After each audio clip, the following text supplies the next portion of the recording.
Ikinilala bilang Rank 1 ang Roxas Police Station sa pamumuno ng hepe na si Police Major Christian Art Cawile sa top-performing police station sa buong lalawigan ng Isabela nito lamang ika-12 ng Enero taong kasalukuyan. Nakamit ng PNP Roxas ang pagkilala para sa magkasunod na taong 2024 at 2025 sa kategoryang Class B Municipal Police Stations.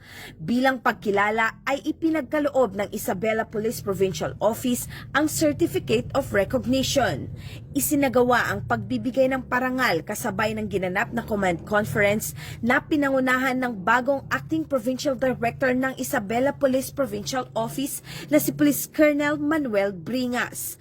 Ang nasabing tagumpay ay bunsad ng mataas na operational accomplishments ng himpilan at epektibong pagpapatupad ng batas na may malaking kontribusyon sa pangkalahatang tagumpay ng Isabela Cops. Tiniyak naman ng pamunuan ng Roxas Police Station ang patuloy na pagsusulong ng ligtas, disiplinado at payapang pamayanan, alinsunod sa adhikain ng bagong Pilipinas at sa mga direktiba ng pambansang pulisya sa tapat at makataong paglilingkod sa mamamayan.